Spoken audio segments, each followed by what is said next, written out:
Show me the crypto. Show me the crypto. Show me the crypto. In a world on the brink of disruption, two men will bring you clarity by interviewing some of the most intelligent and influential names in the blockchain world. Welcome to Show Me the Crypto with your hosts, Wade Patterson and Ulf Lonergan. Well, hi there, and welcome to Show Me the Crypto. My name's Wade Patterson. And I'm Ulf Lonergan. We're a couple of friends from Canada who love learning about cryptocurrencies and blockchain technology, and we're happy you're along for the ride. Whether you're a crypto virgin or you know your way around the block, we hope our interviews with some of the most intelligent and influential people in the space help deliver you with value. And on this episode, we're joined by Damien King, co-founder and co-CEO of PUML Better Health. Earlier in his career, while working on a startup side hustle and using Red Bull as a fuel source, Damien began to notice his own health deteriorating. That experience led to the discovery of PUML Better Health, which gamifies employee health and rewards users with a cryptocurrency called PUML Coin. Damien's goal is to make the world move more, and he's using blockchain technology to do just that. Damien, welcome to Show Me the Crypto. Hey guys, awesome intro. Thanks for that. So nice to be on the show. Really appreciate you guys putting us in there. So thanks. Yeah, we're stoked to have you on Absolutely. as well. And I want to start off by asking you kind of the long form story of your background and your career and how specifically PUML Better Health came about. I know I hit the wave tops in the bio, but if you can run us through the longer story. Yeah, I suppose I've always been into engineering and tech and things like that. And it was really in 2009 where we started our first official startup, which was like a SaaS startup. Co-founded that with another guy who was the head of lastminute.com commercial. And we built that probably after hours. So it was like a side hustle. So I was working at Virgin at the time and then doing some developing at night. And I was quite young and super motivated and that fun sort of, startup buzz. And I suppose that always takes longer than you think to build things and get stuff live, et cetera, et cetera. And so, as a young person, you feel healthy, you feel amazing. You don't really think about health and well-being that much. You're sort of just out there and trying to get stuff done. So I think that's probably the first sort of port of call was like after 2.5, 3 years of trying to do multiple things in this sort of startup ecosystem, you sort of notice your health start to degrade. And instant ramen and exactly, you described munching on myself. Chips and Red Bull. Exactly. Yeah. At late at night, the Red Bulls was a real story, that one. But, it's muffin for breakfast, coffee, back into the code, sitting down. I think most engineers sort of relate to this idea of energy drinks and, it sort of keeps us thriving. But you can turn into that skinny fat man, which I've sort of mentioned around like that high visceral fat and sort of just bad habits start forming. And it's really hard to sort of get out of it. I think when you're younger, you sort of do sports with your friends and you're doing stuff like outdoors, skating or whatever it may be. Whereas like when you get into that startup zone and when you're on the computer all the time, it's very easy to sort of like fall into these bad habits. So I think that's sort of like the background to why I started to think about health and well-being. And then there's obviously a few convergence on that. So one, I sort of changed things around by having help through coaching and stuff like that, which actually really worked. But two, there was an interest in blockchain technology. At the time I was doing my first startup, it really wasn't long after the initial white paper for Bitcoin that came out. One of the engineers who worked with me started to mention about Bitcoin. I was like, oh, what's this all about? And so it wasn't long before I had my own Bitcoin miner. And that was probably 2012. I had a couple of miners, but yeah, the story goes as I was focusing too much on my own startup and not really enough on Bitcoin, and things could have been slightly different because I basically went down the tech startup space and didn't really do much mining apart from, getting a few Bitcoin and things like that. Hey, a few Bitcoins, not so bad these days. Maybe back in 2012, it wasn't as impressive, but did you manage? I think I paid like about 6 Bitcoin for like one miner. Yeah. Oh, wow. Did you Everyone's got manage those to stories, hang though. on to those Bitcoin? Yeah, I've still got obviously my original wallets and things. I never really sold too much apart from buying that Bitcoin miner for 6, which I have sitting on my shelf in the office here as a testimony of the early days of Bitcoin mining. Nice. And so how did you, that's a little bit of the convergence, your history with health and also how you got involved with Bitcoin to begin with. But how did that then come together, and at what point to form PUML Better Health? Yeah, well, I think definitely like the hype of 2017 really brought me back to blockchain again. And, I'd sort of seen a little bit about Ethereum and understood this idea of smart contracts. And then we were like, wow, this is actually pretty cool. It's more than just a digital currency. We can actually, essentially we can have like a codeless or serverless style applications or dApps. And so that dApp thing first caught my attention. The idea of, we could run a software solution over nodes and no longer require, traditional centralized servers and things like that. So that sort of got me back into it. I started to read a lot of white papers and have a look at what people were doing. And that's really when sort of we came up with this idea of, can we find a way to, one, decentralize your health and well-being data, because again, we think data is super important. People don't recognize it yet. But data can be, important for your own health journey, but you can also potentially earn revenue from it. And when you pull a lot of that data together, then as a society, we can actually potentially, reduce many of the lifestyle diseases that we see, or we can use it for research and things like that. So I think it's very powerful, but it's often in the wrong hands. And so that was like the first pillar was like, can we use blockchain to decentralize data and allow individuals to own their own data and to have that secure by a private key and not allow any centralized system to sort of have access to that data. And then the next one was really around that motivation piece and how everyone as humans, we have these highs and lows in our life on our fitness journey. And, this idea of being motivated and incentivized to be healthy was quite cool. So it was, can we take what essentially happens with athletes where they're sponsored and they're actually paid to be healthy and apply that to the everyday person? Like your body is your most important asset, right? So it's like, is there a way where you can actually be sponsored? And so this concept around, well, actually, what about your corporate? Your corporate could sponsor you to be healthy and pay you to do healthy things, but your gym may also pay you to come more often, or it could be the local government that tries to pay you to, walk to work more, etc. So it's this concept of, can we take these sponsors? Can we take the token and incentivize and gamify that whole system? So in August 2018, we wrote our first white paper, and that was basically the premises. And that's where we raised some initial funds, decided not to do an ICO because it was obviously 2018 heading into the crypto winter. So yeah, we decided not to raise funds and just go straight into develop. There's a bunch of questions I want to ask about this, but let's start off with just in general, how does it work? Like, what's the experience? I'm, somebody listening to this interview and I'm like, that's cool. I have different fitness goals. I want to get involved. Like, where's the starting point and how does PUML Better Health work? Yeah, so we're a B2B2C platform.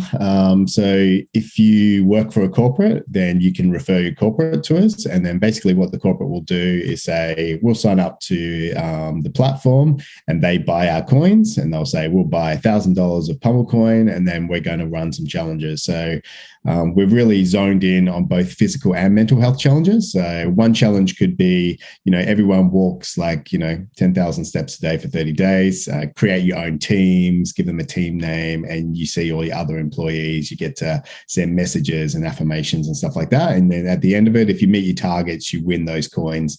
And those coins obviously are a real currency that you can do stuff with.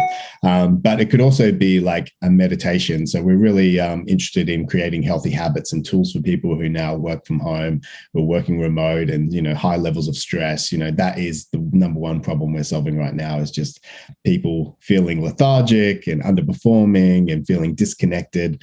So we can run these virtual challenges with your co-workers around the world instantaneously, and then the corporate can basically reward you with our token. So meditation, it could be, let's try meditation, do 5 minutes of meditation for 7 days as a streak. If you do that, you get 1 PUML coin every time you meditate. If you do 7, there's a leaderboard. You might win it for the best meditator in the office.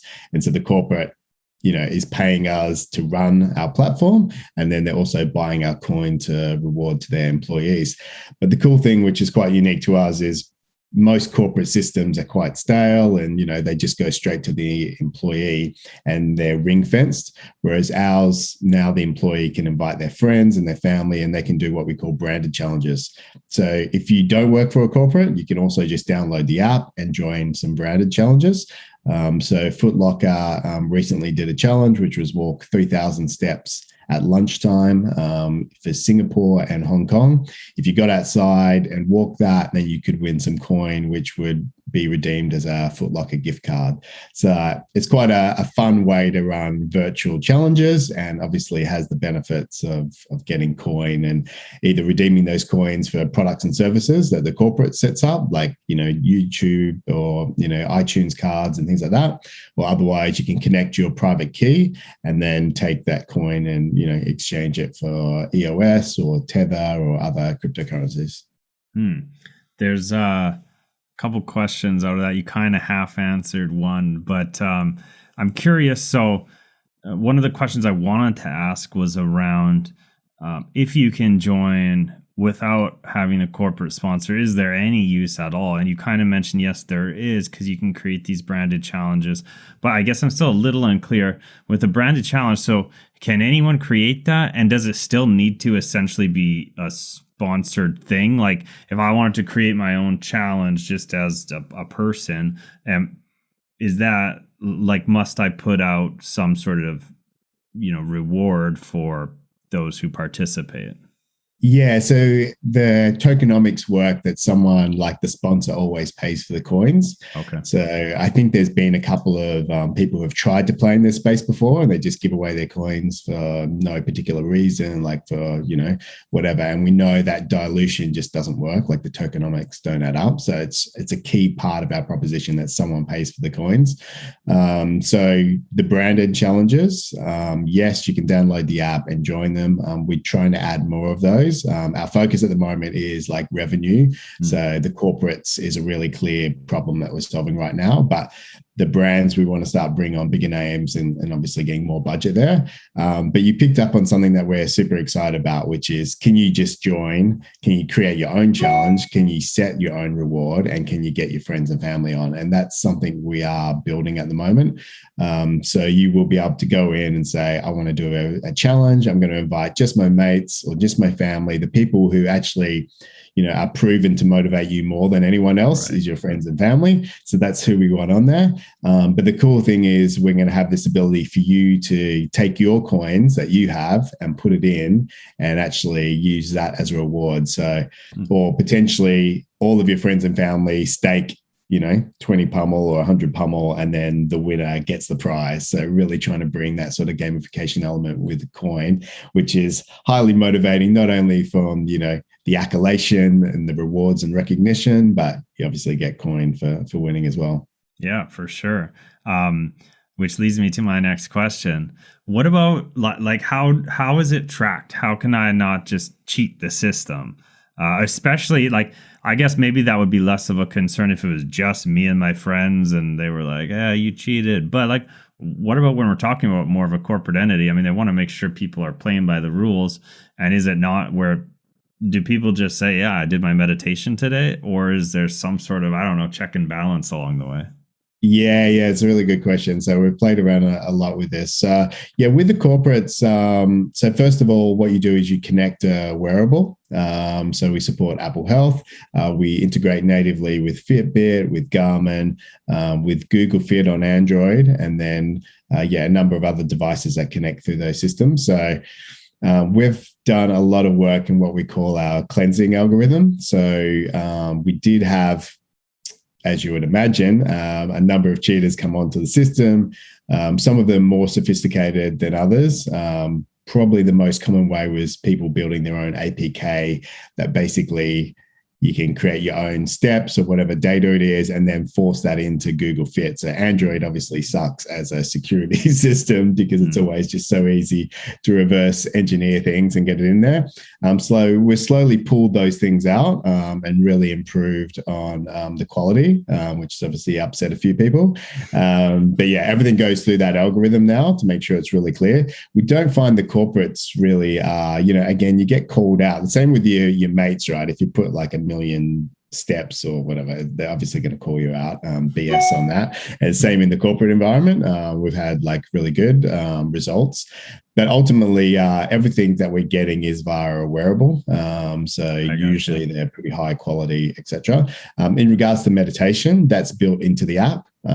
So you hit play. So, is someone really meditating or just got it sitting there? That's a very good question. Really coming back to, the purpose of our platform is to give people exposure to these things. Maybe someone's never meditated before. So one, they're learning about meditation. Two, they're going through it. If they're really trying to just get one PUML coin to sit through some background music, then, it's not a really big deal, I don't think, at this stage. I think security is a big thing to us, generally speaking. I think, ultimately we're going to keep on improving things. And with the medical grade level of wearables now, we're seeing like some pretty amazing data coming through, and it's getting much, much higher in quality, which means, I think the future is going to be quite interesting. I'm not sure if you've seen much in the news, but, athletes are already wearing like what we call smart apparel. So they're doing ECG readings, they're doing blood pressure readings and things like that. And we're seeing more smart apparel now come into like the mainstream. So over the next 5 years, it might be that you wear a smart t-shirt, or you might wear a smart patch, which is like a bio patch, which is actually doing real-time readings of your blood and your insulins and things like that. So data is getting better and better. It's getting easier for people to use. And so we want to be that platform to be able to pull that data in, make it usable, create insights for the corporate, and then give you value as an individual where you can sort of be motivated and earn some coins, have some fun along the way. The timing seems really interesting to me. So you mentioned 2018 is kind of when you started working on this. It seems like that would be a good runway because you're focused on building and it is the crypto winter. Do you have any concerns right now? I mean, there's a bit of a dip that we're experiencing right now, but really we're debatably still part of this bull run and there's a lot of attention still in the crypto space. If we experience something like 2018 to really 2020, there was a lot less interest in crypto and blockchain. Do you have any concerns that might affect user numbers if things do go down and people kind of ignore the crypto space for a while? Yeah, it's a good point. And I think if I was a protocol that was just another cookie cutter of Ethereum, then I would be very concerned. There's just so many of them out there and they're all sort of battling for, the 10% of people who are not going down sort of like the Ethereum path. So I think that would be concerning, but we've primarily decided to do things very different to everyone else. And that's to go, I suppose, from my startup background and having worked in businesses and sort of specializing in mobile app development, we wanted to create a mass product or a mass market product or DApp so that if you think about NBA Top Shots, and NFTs, the beautiful thing with them is you don't know it's blockchain. And so we're happy for people to not know that it's blockchain, to be able to download and actually do things. But over time, over the next 3 to 5 years on a long-term solution, they are going to eventually know, hang on,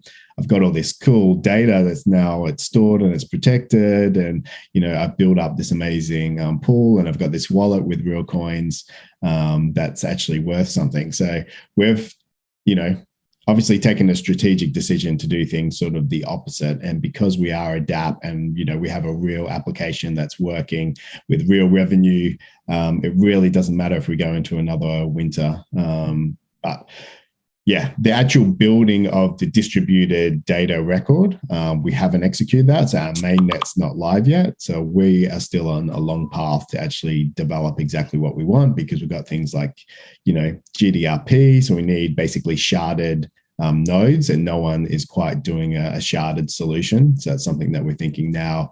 Originally, we were trying to leverage off other chains as a, layer 2 plus. But now we're thinking, to ultimately do what we want to do, we're probably going to have to build our own chain so that we can actually, distribute what we're saying we're going to do. Ulf, do you realize that our audience has either been watching or listening to this episode for 20 minutes? 20 minutes? They should probably subscribe. Yeah, they should subscribe, and they should like and comment and hit that notifications bell. Oh, and did you tell them about the NFTs? That's right. We have our own NFT for our OG supporters. This is a way you can support our show, help us bring you continual great content. Information on that is below. So Damien, one of the things I'm curious about is, and you've maybe alluded to it a little bit, but why was blockchain technology important as far as a decision for how PUML was going to run? You've talked a little bit about the decentralization of data. I'm not sure if that's kind of like the main factor or if there's other reasoning, but if you could dive into that so we could better understand the decision making on going down the route of blockchain, that would be very interesting. Yeah, definitely. Yeah, so I think, what I was alluding to with the smart contract idea and with Ethereum was like, yes, one, it's amazing that we can actually take out the middleman in so many scenarios, and we're seeing things being disrupted where you can sort of remove the middleman.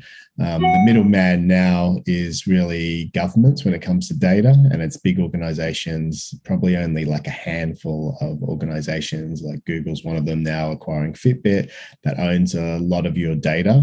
So we believe that it's important to disrupt that industry, and that ultimately when you go to a physician or a clinician, if you're able to own your own data, take it in there and actually choose how you want to share that data and use that data, particularly as I was talking about before, as it gets stronger and more accurate with these smart wearables and the smart apparel and things like that, then you should be able to choose who you want to share that data with.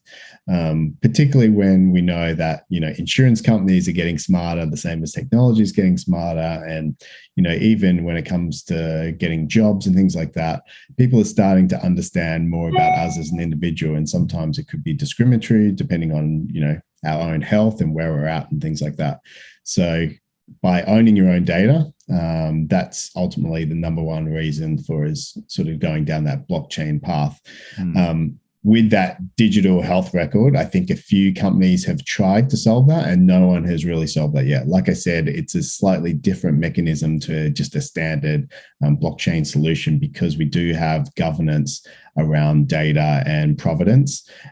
Europe obviously having some really strong rules, etc. So we want to try and play in those rules. And that's why we're saying that potentially there's a way where we might have to shard data or have like subnets of our own blockchain solution. But ultimately, we want our organization or our entity, PUML, to be completely decoupled from your data and not have access to it. And again, I think that comes back to security. And the beauty of blockchain is like, when you have your own keys, You own your own data. There's nothing we could do to take that data off you. Like there's nothing we could do in any shape or form. And so that concept applies to so many things with blockchain. We love it, obviously, with our digital currencies. And so when you come into PUML again from the incentivized piece, it was like, yes, we could probably build this with a loyalty coin, but just a standard loyalty scheme. But one, we know loyalty schemes can be diluted and changed and modified. Like in this new world of transparency, why wouldn't we use our own coin to do that? Also, the other thing of like, if you are going to have a incentivized pool of miners or block producers, then you do need a coin to actually incentivize a network. Otherwise, no one's going to mine and maintain your network. So ultimately, if you make the decision to have blockchain, you need a way to incentivize the community, which means you need a coin. It's as simple as that. With our coin, obviously, by also incentivizing people, we create really cool tokenomics. And when we start to bring in enterprise and corporates that have big budgets, like I said, we're starting off small now, but as we go global and we add more and more corporates, we believe, this is really going to be reflective on our ecosystem and our community, where everyone sees more usage, more demand for our coin going ahead as well, which ultimately helps to invigorate the community. It helps our miners or our block producers, which will in turn ensure the longevity of our platform as an essential protocol for a digital health record. I downloaded the PUML Health app, and it asks for a number of permissions that are, around your personal health data, and you have to kind of, allow all of that data to be tracked. Now, for me as a user who, when I downloaded, I didn't know too much about the app. I just wanted to get in and experience it, and it was kind of jarring to think, I got to give them all of this data. I get it. It's a health app, so I can see, where you got to have that data in order for this to work.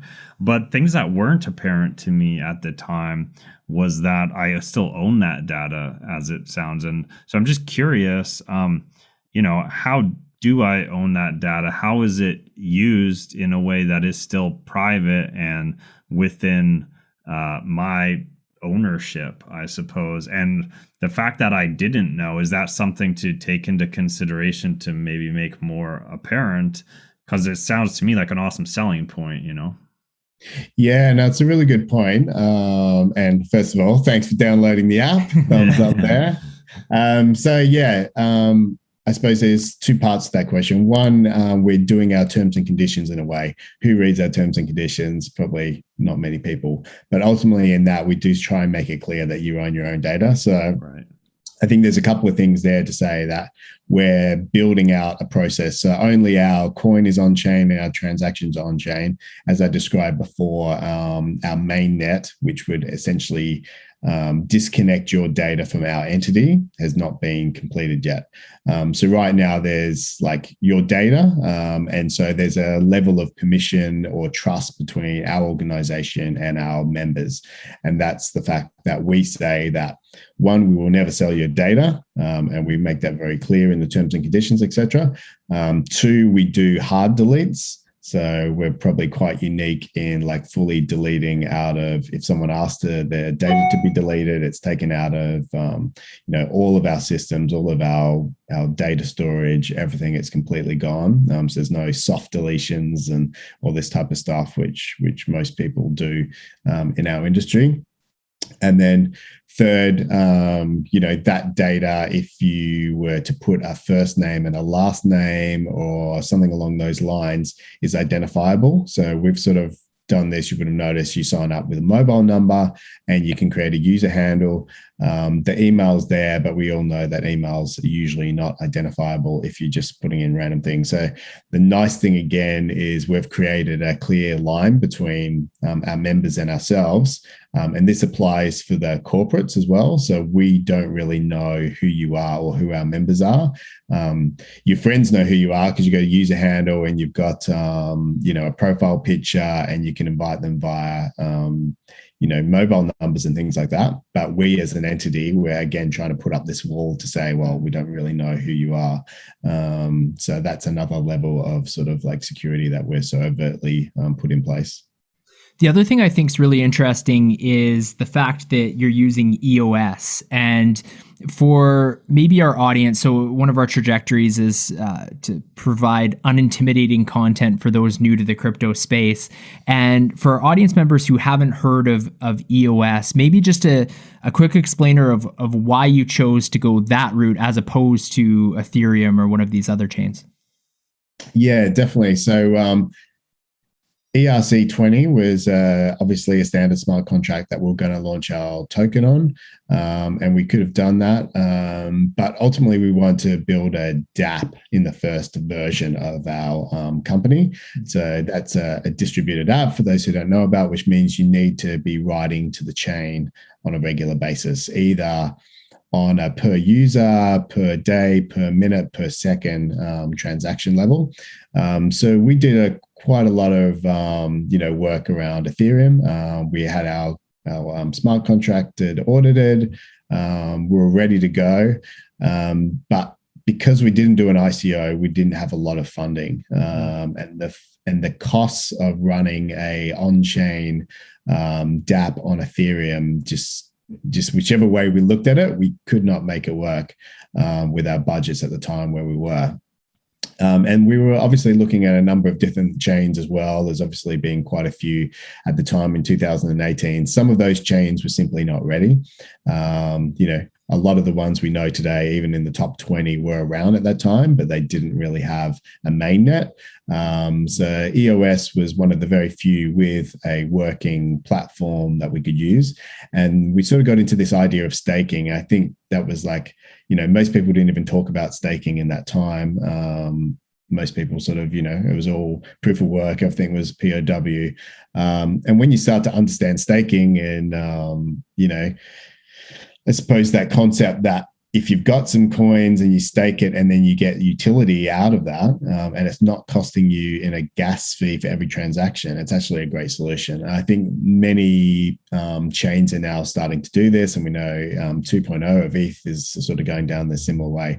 So for us, we were able to, on like a very low budget, to be able to have a real mainnet solution working with EOS in a very stable environment with existing block producers that works really well. Now, having said that, there is like quite a steep learning curve to the actual account management of EOS. And I think that's probably one of its major downfalls. And that's still sort of like an issue we have, which is this concept of, it's not just staking, it's like staking CPU, net, and RAM.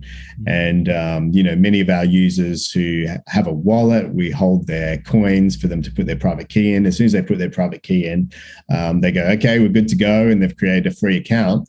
But they haven't staked EOS for CPU, RAM and net. And so it becomes this like long drawn out process of people trying to understand this steep curve at the start of it. And I think that's really reflective of a lot of chains. But for us at the time, that was the reason why we went down that path. Like I said, going forward, we're still really looking for a chain, either our own chain or another chain that can shard data based on geolocation or region and still be decentralized. Also, I think the other issue, if you guys know, around EOS is just sort of like small liquidity in that particular area. So we are looking at bridging and doing like alternative pairs on other platforms like Ethereum and Binance Chain. And that's some exciting things to come in the future. Very cool. Very cool. And what do user numbers look like, Damien? Like how many people are using PUML? Yeah, we had a bit of a spike. So we launched in July 2020, so mid-COVID, perfect time. We started running our corporate platform, pilots, I should say. And then in 2021, we started off with probably a small number of about 5,000 users. And then we started to sign real clients. And then we also sort of had some virality with our coin and people YouTubing about it in Vietnam, Indonesia, a lot in India, Bangladesh, Nigeria. And so there was a real spike where we integrated a referral system where you get 10 PUML for inviting your friends, they get 10 as well. And so that boosted our numbers to about 180,000 we're at the moment. So Nice. yeah, the referral system works really well. We're looking at obviously adding some additional features like you mentioned before around staking and running your own challenges. We've also just added over 1,000 videos, so real live videos, so on demand and live stream.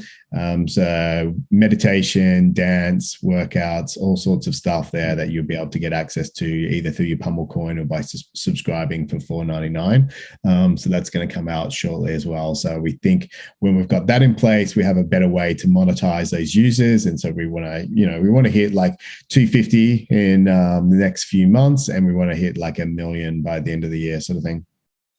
Wow, that's awesome. That sounds like big growth to me already. And in that same sort of context, when I was looking in the app, I believe what I would have been seeing, because I'm not part of a corporate sponsor, is maybe these public challenges, and there was a few listed there. And you can see the user count, and some had, I think most of them kind of had like a few hundred people that were actively participating. There was one that I think had thousands. And so I'm just kind of curious, what are some of the biggest, public challenges that you guys have had to date? Is it what's on the app right now, or, have there been some real big successes in the past? Yeah, I think like the Foot Locker one was quite a big one. Like I said, we did one in Singapore, one in Hong Kong. So you can only see the challenges that are available to you as well. We shard them. So yeah, the Australian challenges you don't normally see outside Australia, mainly because a brand comes in and they have a budget and they want to just reach out to like New Zealand users. Right. So they'll say this is only for New Zealand or this is only for Australia, etc. So we don't really have like challenges, and I think that's been probably one of the hardest issues is like to go global and say, hey everyone, download this app, and then like we don't have a sales team in India or Nigeria, and so we've tried to like close down user growth in those areas because we simply can't give them challenges where they can earn coin from because there's just like nothing there, and then you get that tumbleweed coming through. Mm-hmm. So it's something we're working on. But yeah, I think again we've just been accepted to a health tech accelerator here in Australia that specializes in launching products into Boulder, Colorado, and so we're sort of working on our US plan now. That will probably be like at least 12 months away. But when we officially go into the US, we'll expect a lot bigger brands, a lot more hype, etc. And that will hopefully, really push our user numbers. I don't think we've discussed this yet. What does PUML stand for? Yeah, so that's back to the data. So it's like personal units and movement levels. So it's all around, your data. Each unit is logged into our system and will eventually be on the blockchain. And then the movement level is how often you sort of performing that data as such. But yeah, one thing that we hadn't mentioned as well, which is sort of quite exciting, is we're starting to work with athletes. And obviously you've got this sports, health, natural sort of, I suppose, convergence there. And we've now got NFTs as well. So NFTs has already obviously taken the world by storm a little bit. There is obviously a bit of hype at the moment, but, we've always, as you know, NFTs have been around for a long time and that's always been on our roadmap. But we're excited to say that we're working with the Australian government, so Queensland government, to run a new program, which is called Train With Me. And we're taking the top Australian Olympians and also professional elite athletes that are coming onto the platform. And ultimately, they're going to record some videos about what their training is like. And then the challenge is to match their training. So really motivational to people. And then we're creating NFTs off the content from those athletes that you can win as prizes as well as PUML. So that's going to be super cool to get some of those stuff into the system. That's very cool. Actually, one of the questions we had written down here was going to discuss, because there's been all of these things over the last few years. I mean, there's been blockchain's attempts at social media, NFTs is probably the most successful in terms of mass adoption, or at least understanding how this technology. But then you're also playing a part in this, and something that everyone is familiar with, which is fitness. And I guess, I don't know if that's so much a question, but do you see PUML as kind of, one of its missions to be a bit of a bridge to some people using blockchain adoption? Like, is that one of your company missions? It's totally that. Yeah. Like, already now, if you if you were an early adopter of our platform and knew nothing about crypto, then our sort of monthly or bi-monthly emails, we don't like to email people too often, but they've been always had an educational piece on what is Bitcoin, why you should buy Bitcoin, links to be buying and selling. And so we've always been overtly upfront about taking the mass market and teaching them about the importance of owning your own data and owning your own currency, and essentially getting those people on to some type of digital currency. It doesn't have to be one particular. We're sort of agnostic to that. We think there's benefits in so many different tokens, etc. So yeah, that's definitely a mission for us, and we've seen that happen. We have seen people who have come in and know nothing about crypto, who've gone to our support and asked, "What's this private key thing?" We've done education pieces on it. People have actually learned about it, and I think with this NFT combination with it, working with the Queensland government and being able to have some PR around this and sort of hit I think we're primarily going after the demographics of 16 to 21-year-olds. So that sort of age bracket, who understand digital assets, they love health and fitness, they love following sport. It's just going to be the perfect scenario to sort of bring people in to one, understanding crypto, two, getting some PUML, and then hopefully going on to be fully decentralized in all parts of their life. Awesome. Well, before we get into our last segment that we like to end every interview with, the 3-question segment, I want to ask you, as someone who's been familiar with the space since 2012, Bitcoin mining that you spent the 6 Bitcoin on, what do you make of how far we've come and all of the evolution in the space? I mean, is it something that has surpassed your expectations? Has it happened slower than you thought it would? What are your thoughts? Yeah, there's a number of angles on that, and depends on how what day of the week it is. Obviously, when the bull market's running high, then it definitely does seem like it's exceeded my expectation. But then, obviously, ask me through the middle of the crypto winter, and things would have been very different. Look, my background's engineering. I know it takes time to build these things and change these things, but I suppose the things that I'm not happy with are probably just projects who have raised a lot of money and not really done much yet. I find that very disappointing, because as a founder and who's run startups and things like that, understands you need to have a commercial hat on, you need to move fast. It just seems a bit ridiculous, some of the projects. So I've been quite disappointed on some respects, but very happy with probably the last 6 months for mass adoption. And everyone has their opinion on Elon Musk's tweets and everything else, but it certainly brought it to the forefront. Where now I think you'd probably agree that most Uber drivers or most cafe owners will know what Bitcoin is. They understand that something's out there, that it's valuable, and that they should sort of find out more. So I think that's great. I think what I want to see is people start to be, talking about other currencies like Ethereum and dApps like ours. And I think maybe TikTok is going to be the catalyst for that. So, we're working quite closely with our marketing team around putting some plans around sort of reaching out that audience, particularly with what's coming. But I believe that generation is really going to be at the forefront of change in a number of areas, and decentralization in all parts of your life is going to be key. And that's where we sit in there nicely. Digital currencies sit in there nicely. And I think if we keep on the same trajectory, obviously taking on, the example of Moore's Law, I think it is probably similar to that. It is probably, doubling every 2 years. And it's probably going to go even faster in the years to come, I think. I think you're right about the TikTok prediction. We are kind of agnostic with the social media networks we post on, but we post on most of them. TikTok is our best performing by far. I don't know why, but I think to your point, the demographic is probably interested and the algorithm's good at connecting people who want to receive that kind of content. But Damien, this has been an awesome conversation. We've learned a ton about PUML Health, and we like to end every conversation with a little 3-question segment called You Had Me at Crypto. So Ulf's going to ask you those questions. All right, Damien, you ready for this? Yeah. Awesome. So the first question, who's your favorite person to follow in the crypto space? Oh, that's so hard.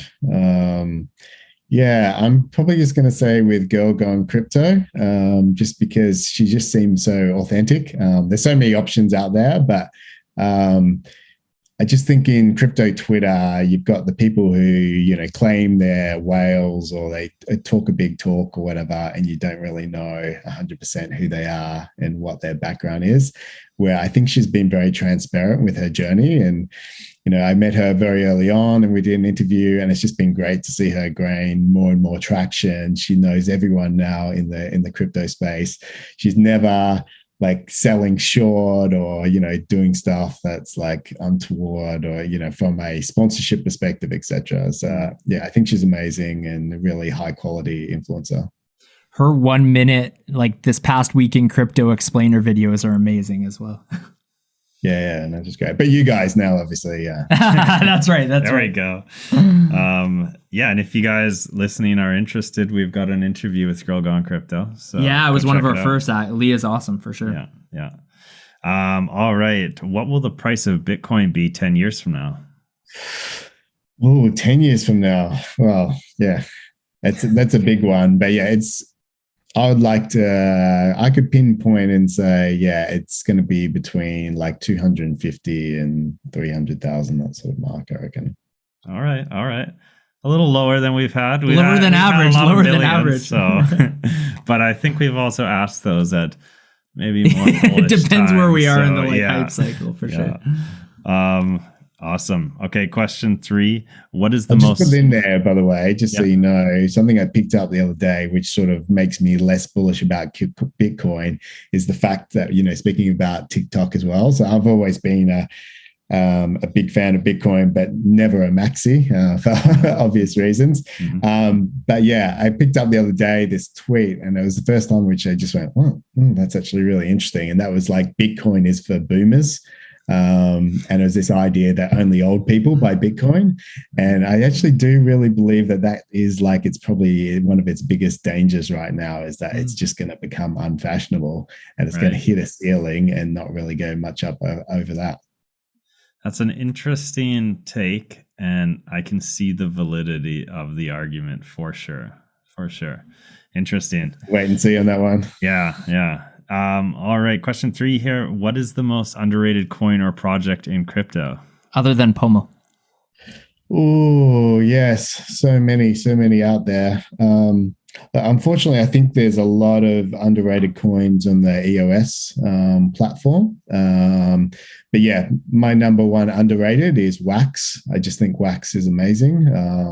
They've really just succeeded at building stuff. And that's where I value chains, where they actually say they're going to build something, they build something, they get users using it. It's like amazing. I think Wax is like just done a phenomenal job, but its price doesn't reflect that. Whereas, we've obviously got lots of other platforms where their prices jump. So it's definitely underrated.